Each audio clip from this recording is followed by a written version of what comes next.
अस्सलाम वालेकुम वरहमतुल्लाहि वबरकातुहू। दोस्तों, आज की ये वीडियो हर उस आदमी के लिए है जो ये समझता है कि घर के अंदर किए गए जुल्म कोई नहीं देखता।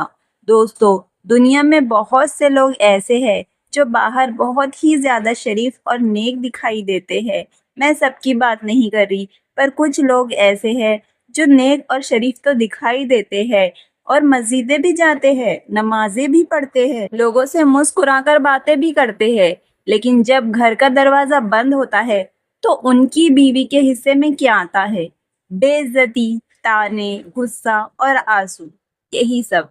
याद रखिए, लोगों से छिप जाना बहुत आसान है, लेकिन अल्लाह ताला से छिपना नामुमकिन है। अल्लाह ताला का हुक्म क्या है? अल्लाह ताला कुरान में सूरे अन-निसा में फरमाते हैं, और उनके साथ भलाई के साथ जिंदगी गुजारो।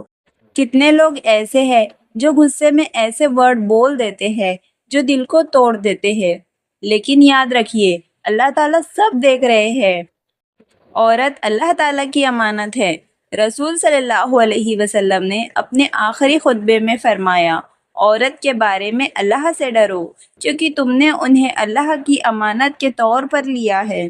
ज़रा सोचिए, जिसे अल्लाह के नबी सल्लल्लाहु अलैहि वसल्लम ने अमानत कहा हो, उसका दिल तोड़ना कितना बड़ा मामला होगा।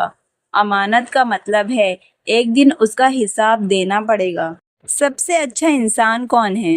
रसूल सल्लल्लाहु अलैहि वसल्लम ने फरमाया, तुम में सबसे बेहतर वो है जो अपने घर वालों के लिए बेहतर हो, और मैं अपने घर वालों के लिए तुम सब में बेहतर हूँ। आज लोग अच्छाई का पैमाना दौलत, शोहरत और ताकत को समझते हैं, लेकिन नबी सल्लल्लाहु अलैहि वसल्लम ने बताया कि इंसान की असली अच्छाई का पता उसके घर से चलता है। अगर कोई आदमी पूरी दुनिया के सामने अच्छा बने लेकिन अपनी बीवी के साथ बुरा हो, तो वो नबी सल्लल्लाहु अलैहि वसल्लम के बताए हुए बेहतरीन इंसान में शामिल नहीं हो सकता। नबी सल्लल्लाहु अलैहि वसल्लम का बिहेवियर अपनी बीवियों के लिए कैसा था? चलिए जानते हैं। हज़रत आयशा रज़ी अल्लाह अन्हा फरमाती है, रसूल सल्लल्लाहु अलैहि वसल्लम ने कभी किसी औरत पर हाथ नहीं उठाया। यहाँ सोचने वाली बात है, और ज़रा सोचिए, अल्लाह के नबी सल्लल्लाहु अलैहि वसल्लम को भी तकलीफ़ें पहुँची, लेकिन उन्होंने अपनी बीवियों पर हाथ नहीं उठाया। आज अगर कोई आदमी खुद को नबी सल्लल्लाहु अलैहि वसल्लम का उम्मती कहे, लेकिन अपनी बीवी को मारता पीटता हो, तो फिर उसे अपने आप से सवाल करना चाहिए। याद रखिए, मजलूम की बद्दुआ से डरिए। रसूल सल्लल्लाहु अलैहि वसल्लम ने फरमाया है, मजलूम की बद्दुआ से बचो, क्योंकि उसके और अल्लाह के बीच कोई पर्दा नहीं होता।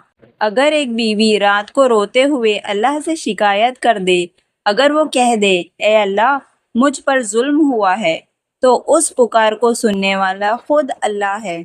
यही बात एक मोमिन के दिल को हिला देने के लिए काफ़ी होनी चाहिए। और रसूल सल्लल्लाहु अलैहि वसल्लम ने ये भी फरमाया कि मुफलिस वो है जो क़यामत के दिन नमाज, रोज़ा और ज़कात लेकर आएगा, लेकिन उसने किसी पर जुल्म किया होगा, किसी का हक मारा होगा, किसी को तकलीफ़ें दी होगी, फिर उसकी नेकियां उन लोगों को दे दी जाएगी जिन पर जुल्म हुआ हो।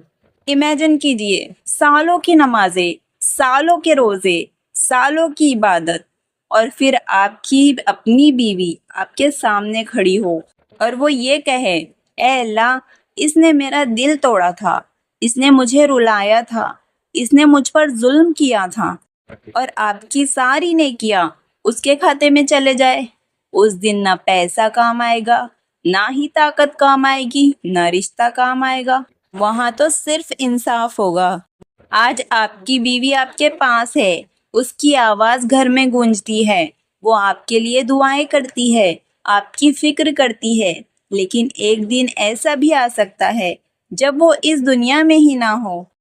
फिर आप उसके एक शब्द के लिए तरसेंगे, उसकी एक मुस्कुराहट के लिए तरसेंगे, उसकी मौजूदगी के लिए तरसेंगे, लेकिन तब पछतावा कोई फ़ायदा नहीं देगा। अगर आपकी बीवी ने कभी भी आपकी वजह से आंसू बहाए हैं, अगर आपने कभी उसे बेइज्जत किया है, अगर आपने कभी उसका दिल दुखाया है, तो आज ही उससे माफ़ी मांग लीजिए।